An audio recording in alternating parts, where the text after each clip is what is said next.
Okay, it looks like we are now recording. This is Mandy, and today we're going to talk about performance evaluations and kind of the timeline for that. If you have any questions, please just click on where it says chat. It's either in the upper right-hand portion of your screen, or sometimes if you go to move your mouse to the top of the screen, you'll get a drop down that will also give you the chat. So please, if you have any questions at any time, just type them into chat and I will answer them.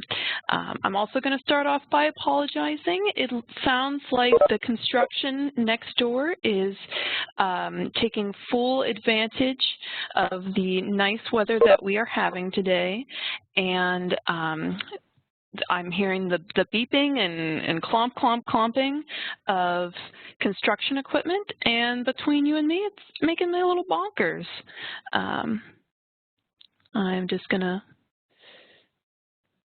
let's see here. I'm trying to make us all panelists.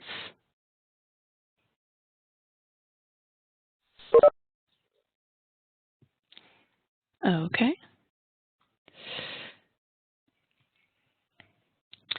All right, so as you can see in front of you here, this is the performance review timeline for this year. This is also in your member handbook, so it shouldn't be terribly new to you. You can see the first thing is that due on March 6th, everyone will complete a self-assessment and submit it to your site supervisor. And it says project coordinator, but you just, that's me, or you can email it to Evan if that is your preference. And then on March 20th, your site supervisor will complete a mid-year performance evaluation and submit it to you and also to me. And then the final step is on April 3rd, or rather by April 3rd, you and your site supervisor will meet and kind of discuss these two other pieces. And then, of course, there's a form you fill out then. Now, I knew that these Word documents were going to look terribly small on your computers, so that's why I sent it out beforehand. But I just wanted to go over you can see here's the first piece, the mid-year performance self-assessment. And I'm going to make this, hopefully everyone can see that. If you're having any trouble, just let me know. So the top part is a bit self-explanatory. You just put your name, your site supervisor's name. And the first part are the skill-based. So this most left-hand column, these are taken straight from your position description. So let's go through some of them so you can get kind of an idea of, how to think about these, and so forth. So on this first skill, plans, schedules, and conducts computer training in a classroom setting.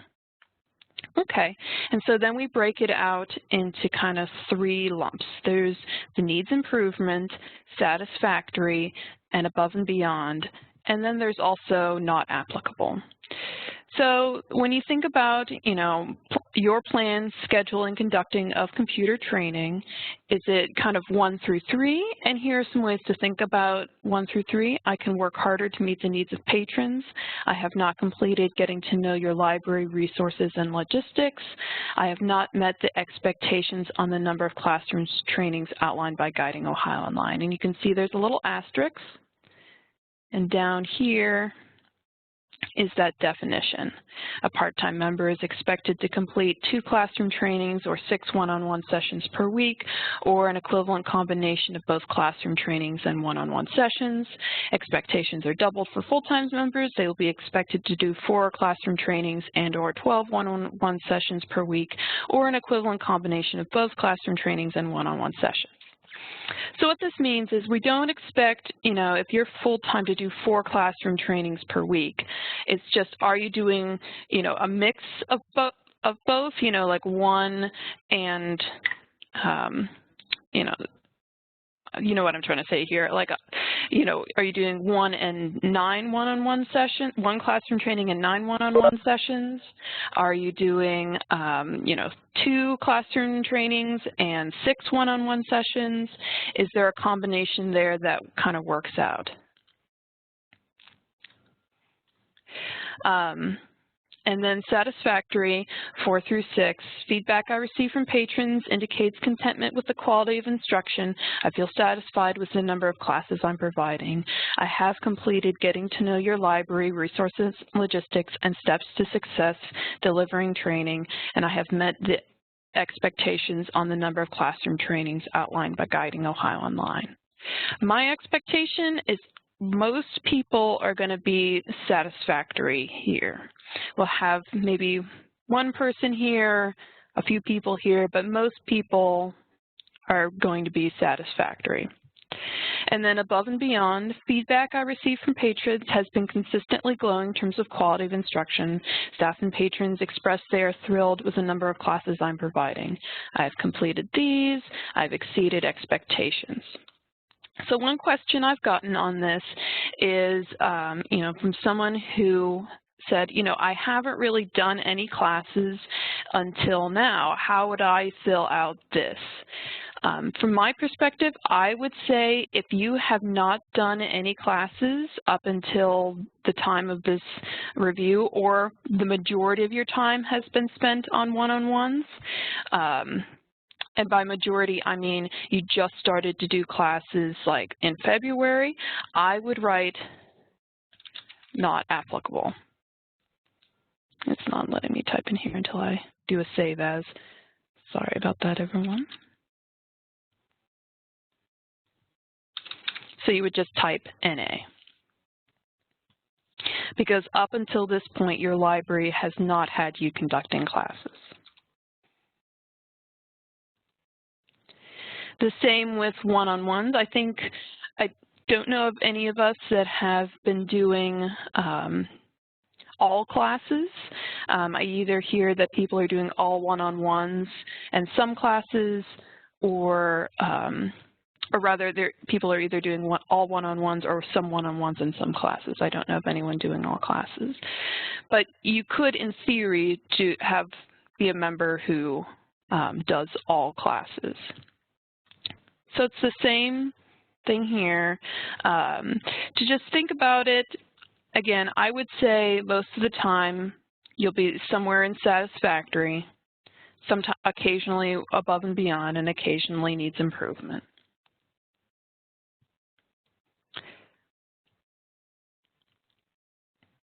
Moving right along, develops new computer training. When it says, I have not begun my Better Know a Resource presentation or active learning technique, that means that you haven't even started to think about it. I know most of you have been thinking about it, been trying to find the best topic, have gone through with me several different topics. So I would not classify yourself as has not begun if you haven't fully completed it. If you'll notice here, I have begun to work on my Better Know a Resource is satisfactory. This just means you've started to think about it, you've talked about it with me, you've talked about it with another member, you've begun the process. Since most people will not present until after this mid-year performance evaluation, we're thinking more about the completion of it itself rather than completion of the presentation.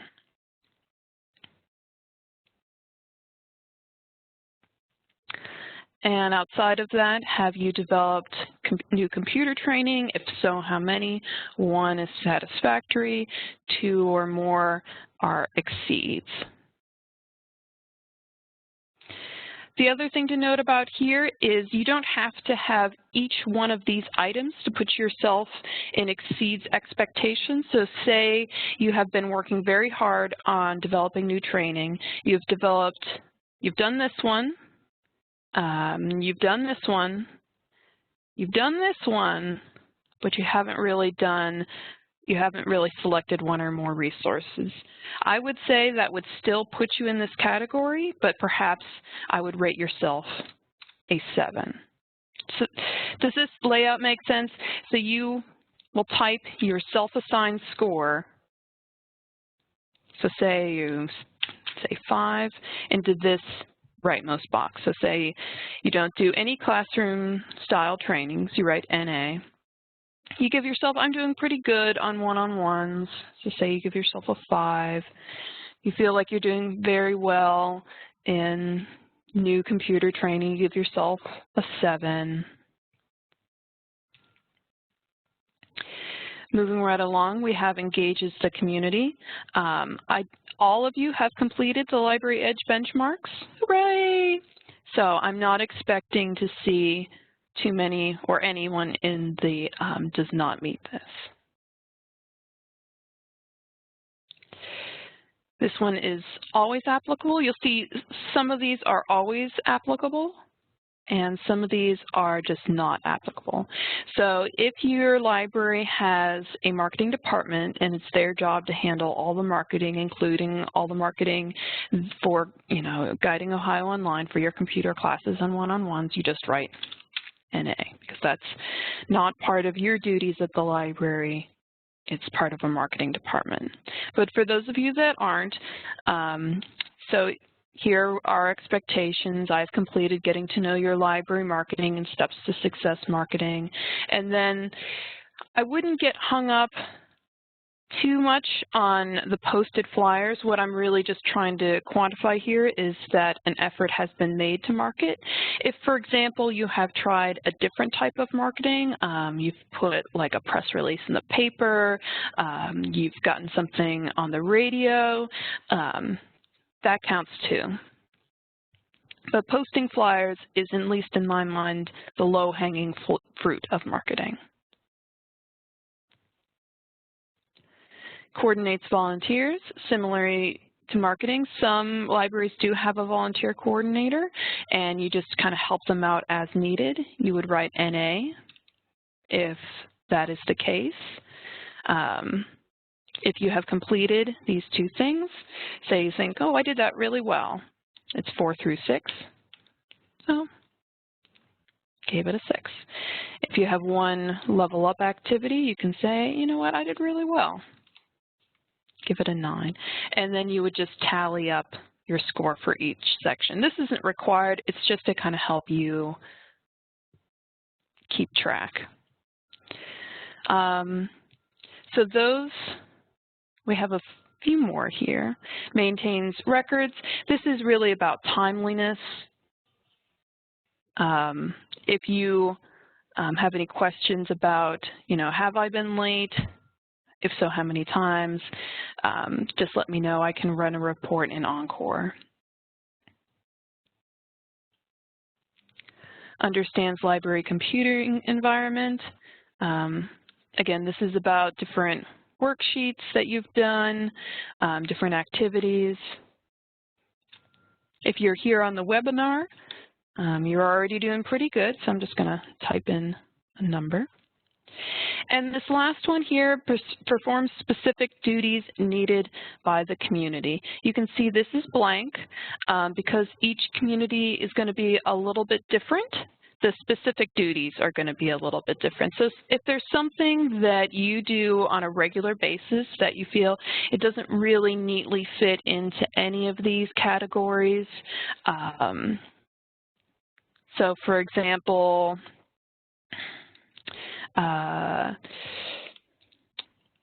investigates opportunities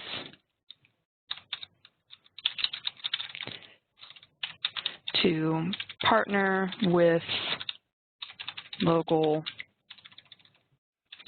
schools. So say that's something you do pretty regularly and you think, oh, I'm doing pretty good on that. You can type that in and also add it. Oh, we have another person join us.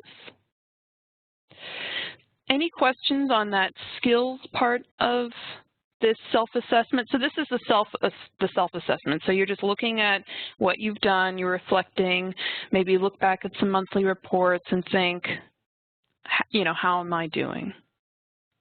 Any questions there?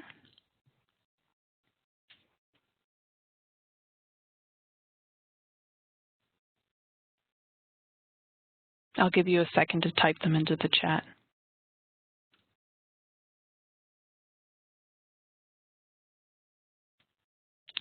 I know at the beginning of the year we had a lot of questions about these expectations. So this, your first month would be a little bit light on this because we know you're still kind of getting used to things. This is just like over time now. We've been doing this for a while now. Is this kind of my general where I'm meeting? I mean, you might have one week where it's a little low and then another week where it's a little high, but is this kind of my average?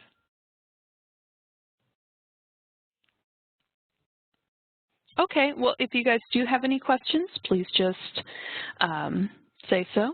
The next part is, again, it's from the performance description, but this is talking about kind of, your attitude and general responsibilities. The first one is flexibility. And these, I think, are always a little bit harder than skills assessments. I mean, you can kind of look in a very objective way back at your monthly reports and say, okay, look, I've done, X number of classes, X number of one-on-ones, da-da-da-da-da. But, it's cold, it's gray, maybe our attitudes are not, maybe I'm just talking about me, but my attitude is always kind of down this time of year. But I always feel like this is a harder part of the assessment for everyone. So the first one is flexibility, and you score it the same one, needs improvement. I find it difficult to embrace change or new situations. I don't think I should have to change when circumstances alter. So that this needs improvement. Satisfactory, I'm interested in learning new concepts. I'm willing to make reasonable accommodations to new situations. Again, most people are going to be satisfactory. Above and beyond, I love to try concepts and ideas. I actively ask my colleagues for new ideas. If a situation changes, I always roll with it. I roll with the punches. Shows interest in helping others. And this is more like you think about who's this class for before you do the class, and striving to understand that, everybody is different. People are different than you and have different motivations, and try to approach others with empathy.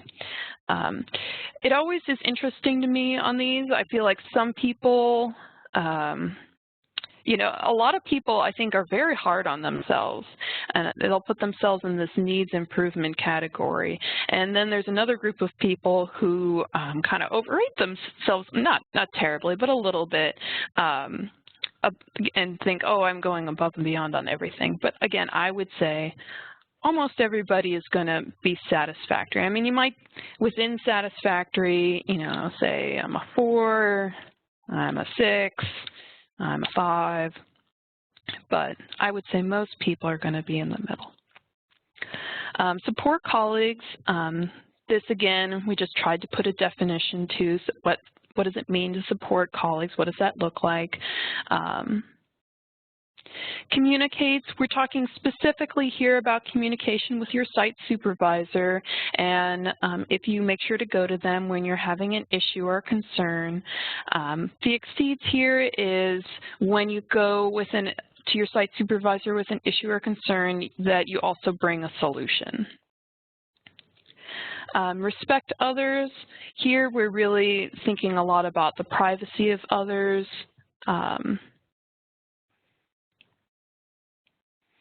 And again,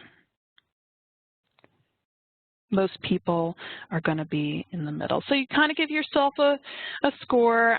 Like I said, there's going to be a couple things, just to type something in here. There's always, something that'll be like a 4, and always something that I think will be a 6. Those things will be a 9, Just try to check in with yourself. And this comments section, I think, is where you can really just expand on, whatever it is that you were really thinking, You can also try to quantify, something you scored yourself really high on, or talk about something you really scored yourself low on. So for example, here, I gave myself a 9 on coordinating volunteers, and you can say, I have worked with I don't know, 4 volunteers in my computer classes. 3 of them are now regular volunteers. You know, and this can go on until the next page. Don't feel like you're limited by this little space. So now what you want to do is just add all these up. So we have 11, 18, 21, and you would write the score in this section. You can either print this out and write in the score, or if you want to type it into the footer, you go to Insert, Footer, Edit Footer. And that should allow you to edit this section down here. Personally, I like to print them out and do it. So what'll be a little bit tricky about this is this total up here, because especially when you mark a lot of sections NA. So knowing that each one of these could potentially be worth 9, you have to go and add up all of those that you did not mark NA with 9, and then your actual points here. If this gets too cumbersome, don't spend a ton of time on it. It's just to kind of give some sort of scope. So that is the first part. And so again, when we go back to our timeline, that part is due on March 6th. So we still have a whole month to complete this self-assessment. Then the next part on March 20th is the mid-year performance evaluation. And this is something your site supervisor is going to do. And you can take a look at it here. Again, I knew this would show up really small on your screen, so you should have it in your inbox. And here we have very similar, you can see, to the self-assessment. One thing you'll notice is different is the member has completed blank number of hours out of 900 for a part-time or 1,700 for a full-time. There's a way for you guys to check this as well if you just want to make sure, okay, where am I, before you get to this point. And so I've logged into Encore, and Encore has logged me out. Okay, I will log into Encore again.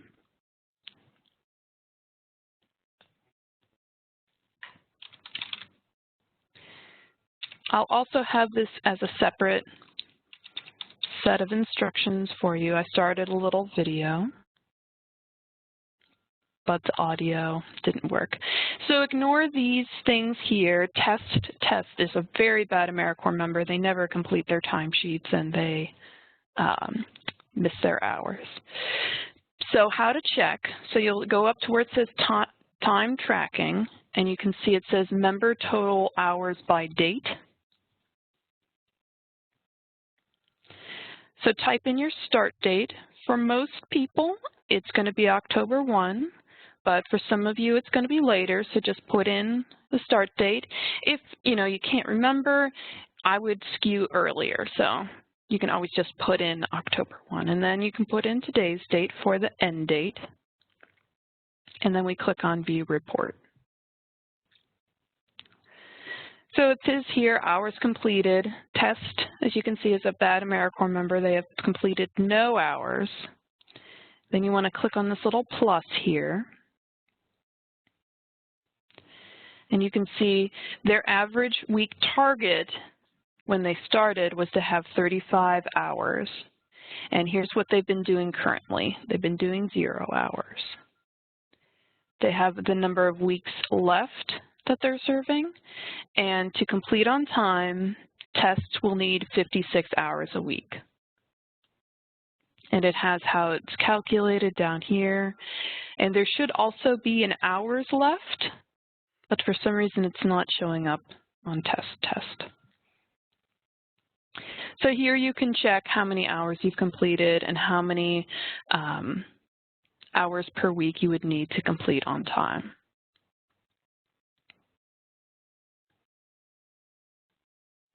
You won't need to fill that out for your report, but I just wanted you to have that so that you would know where that data came from. So you can see this is the self-assessment. It's very similar. This is the performance evaluation. It's very similar to the self-assessment is what I'm trying to say. Same columns on the left.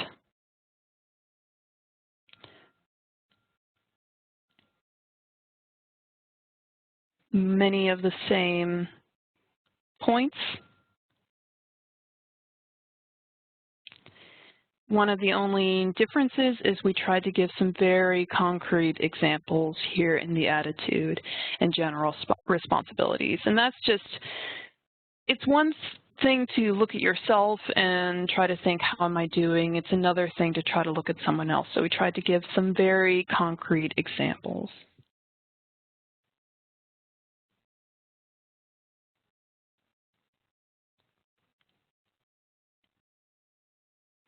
And they also have the opportunity to write some comments. So this is here for you to look over. But this is not something you will have to complete. This is something your site supervisor does. But I just wanted you to be able to take a look at it and know that it's very similar to the self-assessment. Okay, and again, that will be due and you'll get a copy on March 20th. And then by April 3rd, you and the site supervisor will meet and discuss these two things. Oh, we have a question. The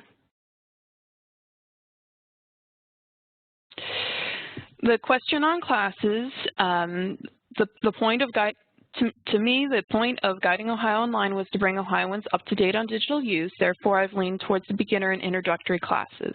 For more advanced requests, I've done one-on-ones and also recommend specific websites for them to self-teach and return for additional questions as necessary. What are your thoughts on this approach? Are you looking for a more balanced approach, possibly? No, I would say that the point of Guiding Ohio Online is indeed to help Ohioans with their basic digital literacy skills for, the purposes of workforce enhancement. So absolutely, I would generally say that most of your inquiries and classes should skew towards beginner and introductory. I would say, though, that sometimes if you have other interests, you can pepper those in. Like I know some of us have done the Hour of Code, and I think that's really interesting. And I think to keep our focus, sometimes we want to kind of mix in different ideas. But I would say for the most part, most of your one-on-ones and classes will be looking towards beginners. Does that help?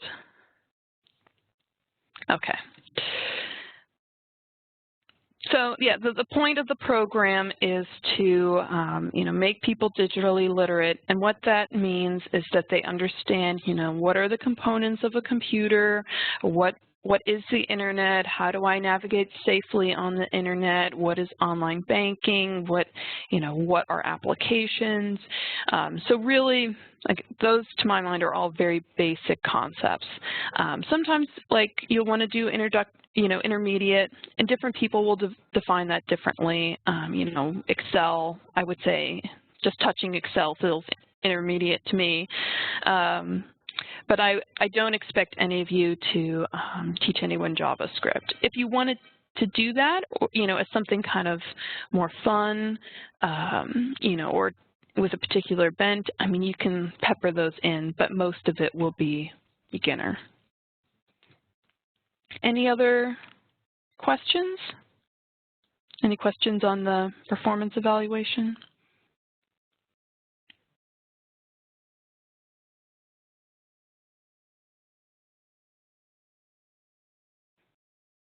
Sorry, the construction noise is I don't know if you can hear it, but it feels like it's right beside me.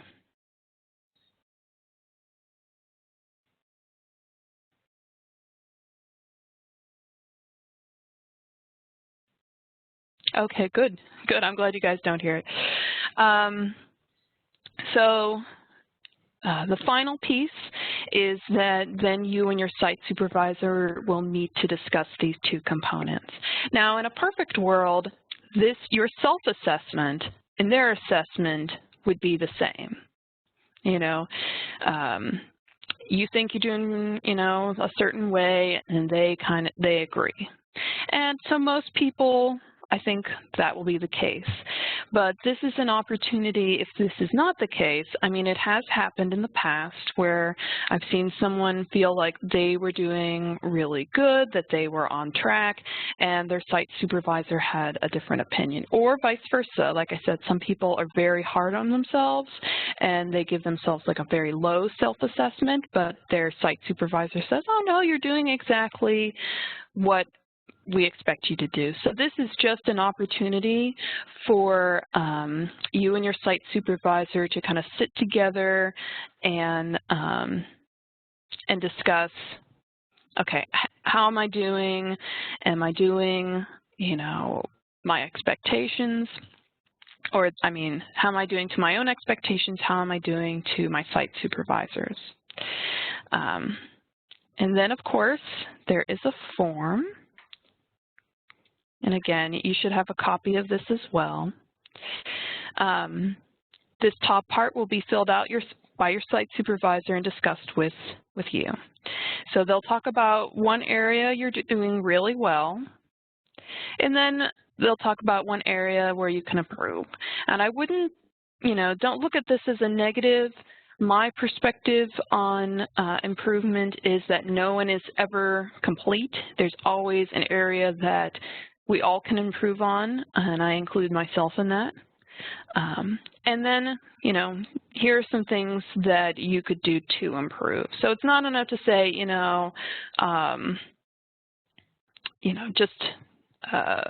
whatever area this is, what are some concrete things that a person can do?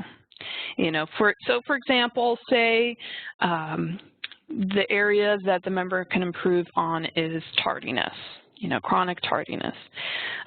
One step that a person could take to improve their tardiness is if you know that you're going to be late, to make sure you call, or to call a certain number or something like that.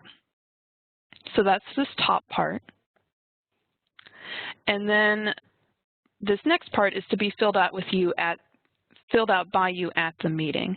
So your next steps are this. And if you get all, both you and your site supervisor agree that you're doing, a satisfactory job, everything is going well, your next steps might just be, keep doing what you're doing. It doesn't necessarily have to be, any improvement steps, or you can just talk about, maybe you have, done a lot in one topic area. So say you've been doing a lot in Microsoft Word and you're not getting the response you want, or maybe you're just a little burned out in talking about Microsoft Word, and now you want to talk about PowerPoint instead, or just a different direction for some of your things, or a different way of marketing. So this can really be anything. Just list out what are some things you're going to do next. And this, and if you need help in this section, just let me know, and your site supervisor should also help you on this. What are some tools or resources you can use? So say, you wanted to try marketing your classes in a different way. Some tools you could use, you could reach out to other AmeriCorps members and grab their things. You could reach out to me and get some templates from me. Perhaps there are other places in the community that you could try partnering with. So these two spaces, the next steps and the tools, are just kind of linked. And so this final part, the AmeriCorps member service hours, are they on track to complete on time or behind schedule to complete on time? So this means that you have more than 40 hours a week to complete on time if you're a full-time person, or more than 20 hours a week to complete on time for a part-time person. Now, I know a couple of our part-time folks have special circumstances. You know, if you're a student and you're doing 10 hours a week now, but are planning to do, you know, more hours a week later during spring break or during summer vacation to complete on time, that's fine. You might just need to remind me of that. But if you're kind of far behind, and again, you'll look on Encore to see how many hours a week you need to complete on time, then just attach a plan to make up lost hours and send it to me. And so this can be, you know, anything. I'm pretty okay with any plan as long as the plan just talks about like concrete steps, like I'm going to do some more online trainings, or I'm going to make up these lost hours, or I'm going to come in one Saturday a month until I am back on track, or, you know, whatever your plan is to make up those lost hours. Again, you can do anything as long as it's related to digital literacy.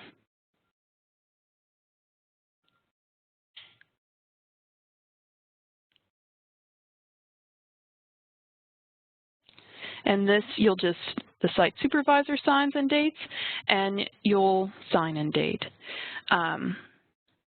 Okay, we have a question.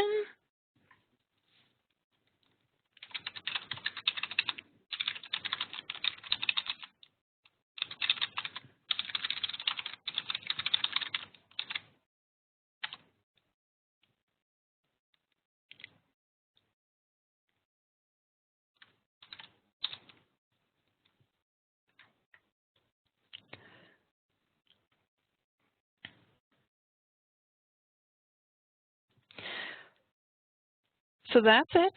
So after you meet, you sign and date that form and send it in to me. I'm going to wait for a minute to let you type in any questions, but that is it in a nutshell.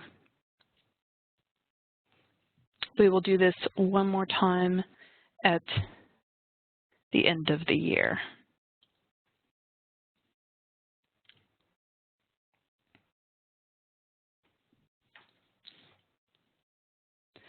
Oh, to Scott's question.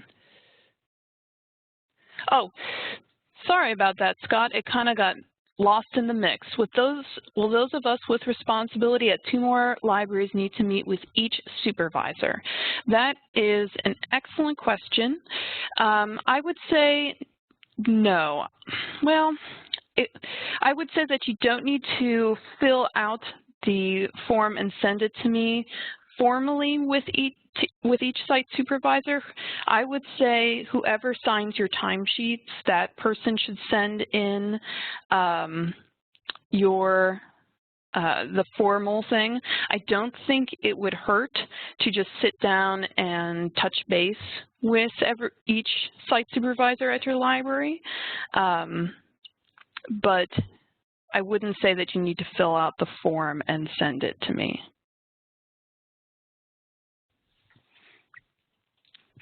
We have another question. How far should we go in helping with taxes, Social Security, disability, just to log them on, get them started?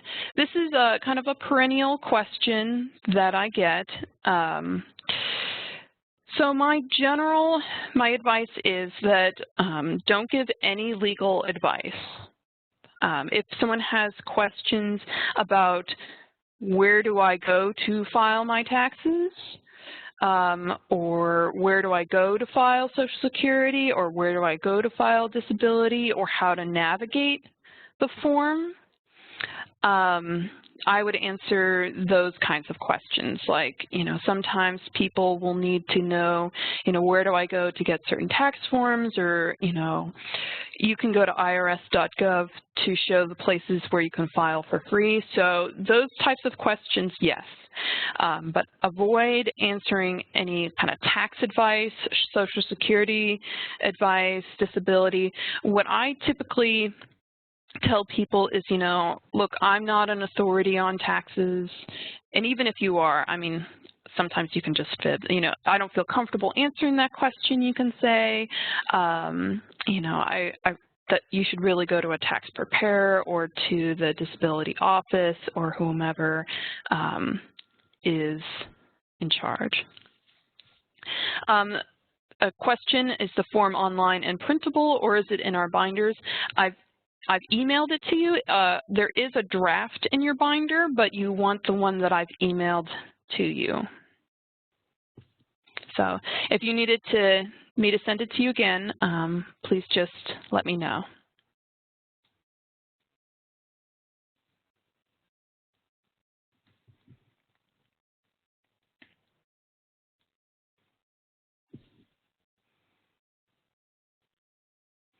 Does that answer those questions?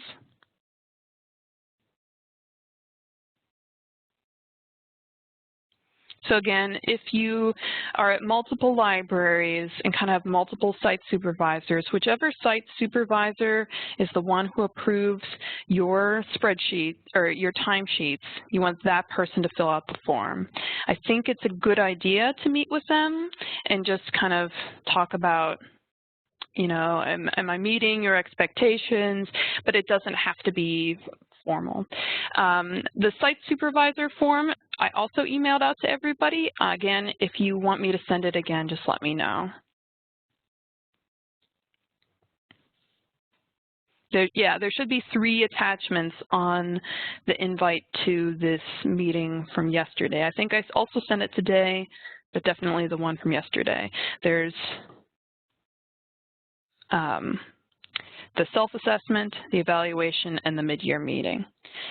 And you can even look at the evaluation and the self-assessment side by side.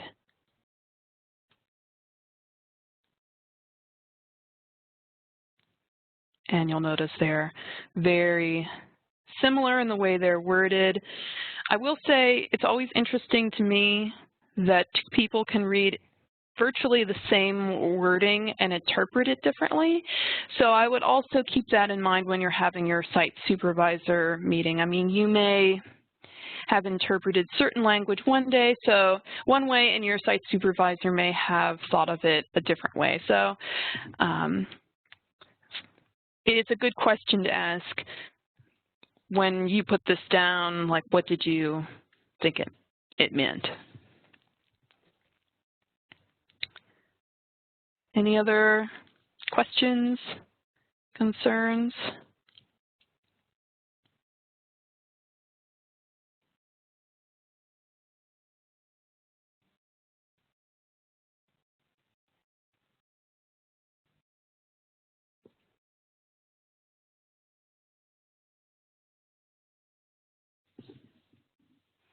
Okay, I'm not seeing any, so I'm going to stop the recording.